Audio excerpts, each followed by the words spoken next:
Hello, everyone. My name is Kiara Reyes-Gamas, and I am thrilled to open up our introductory talk for the Engineered Microbes for Environmental Release virtual seminar series. We'll be talking about microbes, which can be bacteria or other small microorganisms that cannot be seen with the human eye, in the context of environmental release and the multiple dimensions of that work. We've been working on this for a while now, and I am so excited for us to share with you our vision for the series. We're a group of early career researchers from many backgrounds that are all passionate about the responsible development and use of engineered microbes for environmental release. We come in from ecology, synthetic biology, and social and technology studies. We partnered with the Baker Institute's SynBioCommons initiative to make this happen. SynBioCommons is an 18-month community engagement and outreach initiative in collaboration between the Baker Institute for Public Policy and the Rice Synthetic Biology Institute. The goal of this program is to engage with community members on their perception, needs, and concerns around synthetic biology. SynBioCommons will include 4 modes of engagement, all shown here, but today we'll talk about the webinar series focused on engineered microbes. So the question I've been getting a lot from my colleagues and friends is, what is this, and why are you focused specifically on microbes? Well, this series comes from our perceived need to have more interdisciplinary conversations on the responsible use of environmental biotechnology in general. And we're all especially passionate about engineered microbes specifically, as their use really emphasizes both the excitement and concern surrounding these technologies. We'll go into this deeper, but briefly, there is enormous potential for the use of engineered microbes in the environment to tackle issues in human and environmental health. However, there's also the potential to exacerbate how technology has been forced upon communities who have no say on what happens in their backyard. So who decides how these microbes are developed, or how and where are they used? How will they affect communities already facing the brunt of climate change? And how will these technologies intersect with cultural traditions and local knowledge? To explore these questions, we've invited some truly incredible voices to pitch in their perspective. We wanted this to focus on more than just synthetic biology. We wanted to make sure to also highlight voices in environmental justice and indigenous data sovereignty and on alternate ways of doing science, which are all such essential aspects of this field that are rarely considered by practitioners. We also made a big effort to highlight microbial ecologists, as a lot of the outstanding questions on engineered microbes for environmental release have to do with the potential impacts on the environment and on native microbial communities. Our goal is to have all of these talks recorded for posterity so that established and future researchers can have a crash course on the multiple dimensions of their work so they can contextualize it. This is not meant to be a complete compendium of all the perspectives that should be considered in this work, but rather a way to start conversations that we think are really needed in this field. Before we start these talks, we want to contextualize some of the information that you'll be hearing over the next year. Let's start by seeing what these microbes are being engineered to do in the first place.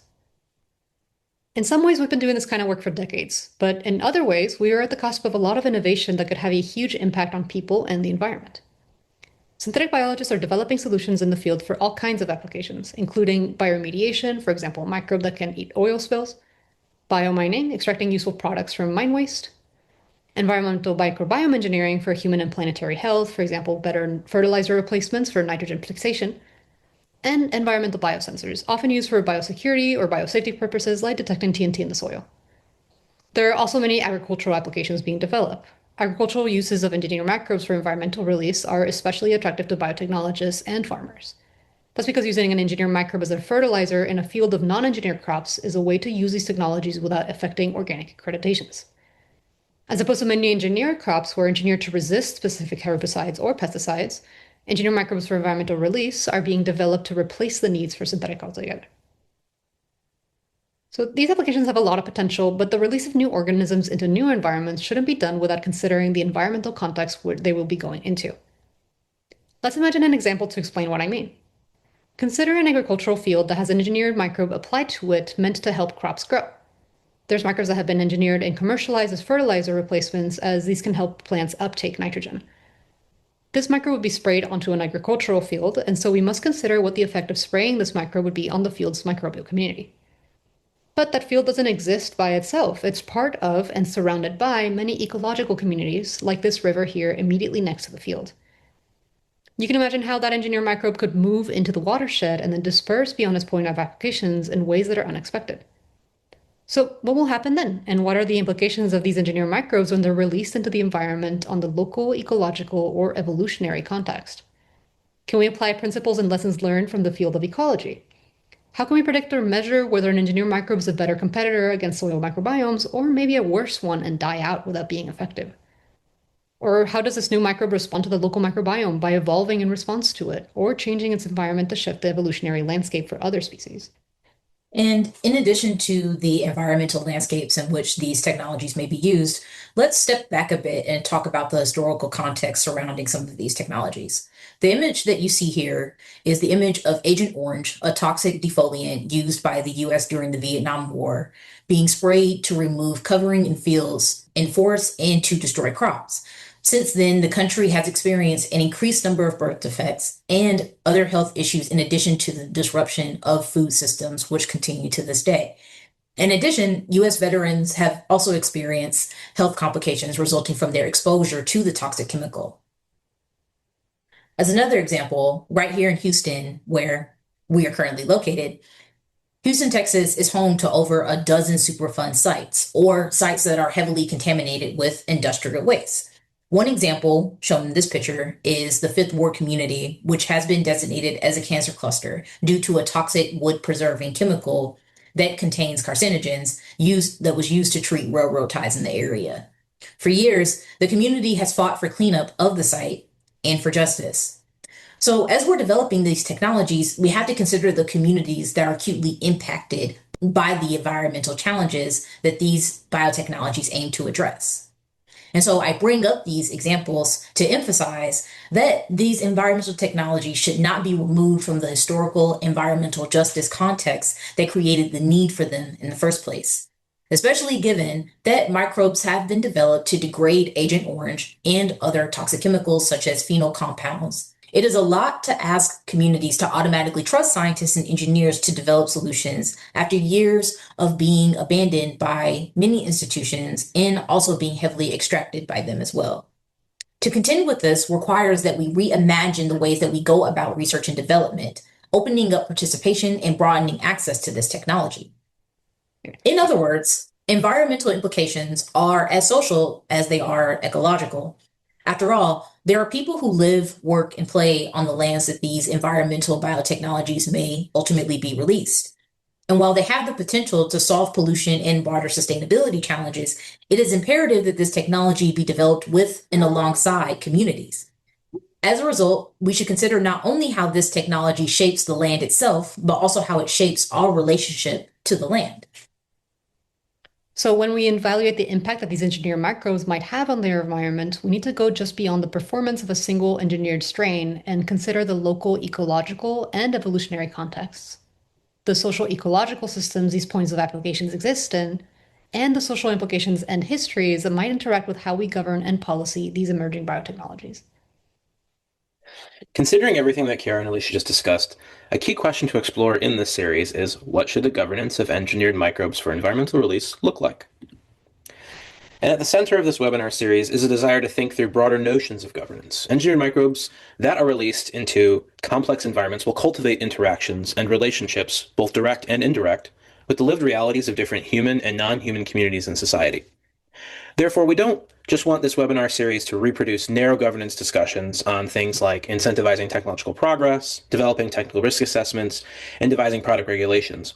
While acknowledging that those topics are very important in their own right, we want to also elevate other analytic lenses, specifically those that are exploring questions about how engineered microbes will impact different cultural, ecological, economic, and other dimensions in society. And in doing so, we can think through governance of engineered microbes for environmental release from a more holistic, interconnected perspective to more concretely understand how knowledge and decision-making in one dimension can impact the others. And to summarize and reinforce some of what Alicia and Kiara have already discussed, this series is aimed at exploring governance possibilities for engineered microbes that are informed by principles that may run counter to more conventional, linear, colonialist, extractive frameworks that have defined governance of emerging technologies, including biotechnologies, for much of the 20th and 21st centuries.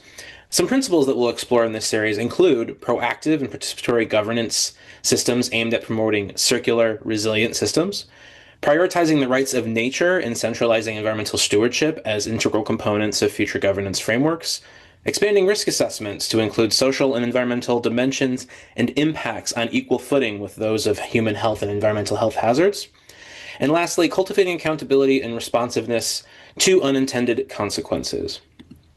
Central to this series also is exploring a vision for governance that turns toward more explicit, radical forms of responsibility.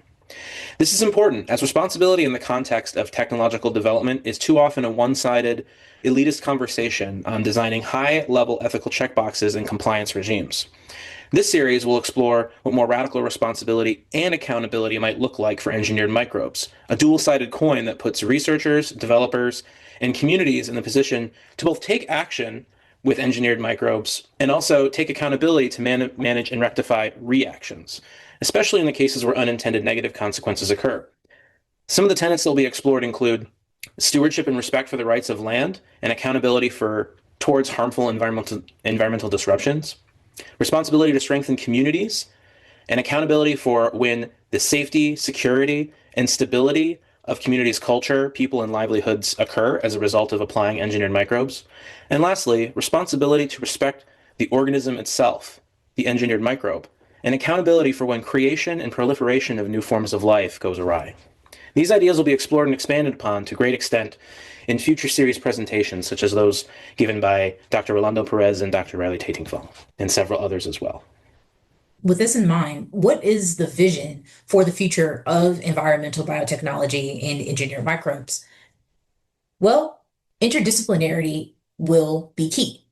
Rather than considering them as separate issues to solve, the series will invite folks to think about how technology intersects with governance systems in ethics and values. For example, how do we reconcile the need for both persistence and containment, especially when ideas of success may differ in both contexts? How would these technologies be governed, not just from a regulatory perspective, but also a social perspective? As Dalton mentioned in the earlier slide, who takes on the risk and harms and whose values are being considered? Ethics, beyond the question of regulatory frameworks, includes questions like, how do we steward the land, especially when we may be intentionally remaking our relationship with the land? Whose values are being considered? How do we care for the wildlife that existed on these lands before the introduction of these technologies? In other words, context matters. With this in mind, we can consider some of these policy challenges within the context within the technology development in the ethics of the technology within itself, as engineered microbes do pose many challenges to biotechnology policy. The first one being that genetic engineering often functions as a trigger for regulation. Regulatory frameworks tend to center around the use of intergeneric or genetically engineered technologies. And this framing inherently assumes that genetically engineered technologies pose a risk that is distinct from their non-genetically engineered products, which begs the question, is the introduction of an engineered microbe all that different from the potential introduction of a non-native, non-engineered microbe? The difficulty of engineering biology is also coupled with the persistence of the organism in the environment. How much persistence is too much? How long is too long for an organism to be in the environment? And how long does it need to exist for it to exhibit an effect? Researchers and developers may be wary of the one-size-fits-all approaches to technology.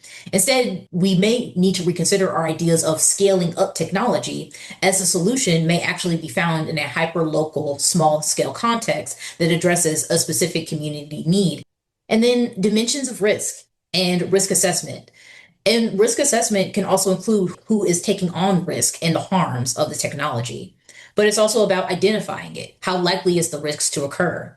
Timing, how long does the risk last? And whose values are being considered as we may be developing or standardized risk assessments, or if a standardized risk assessment is really all that possible. All of these histories and questions and hurdles are why we're hosting this series now.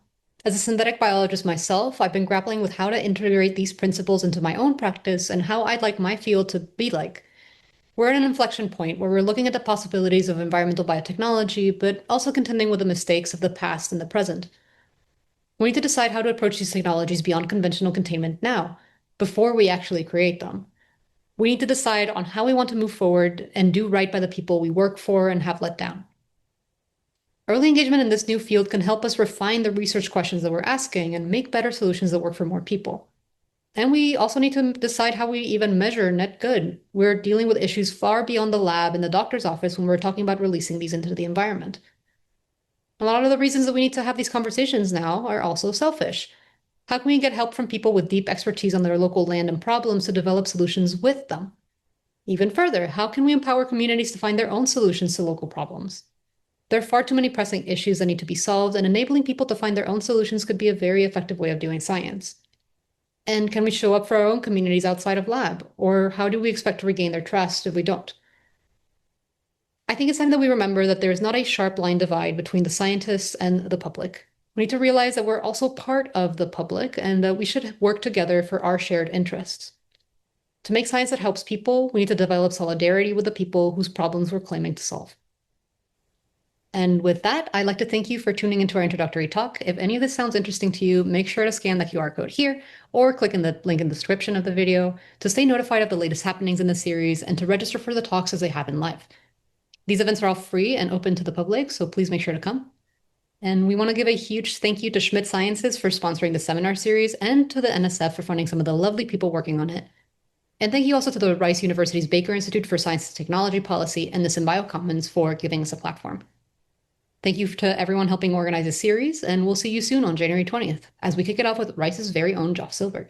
See you then.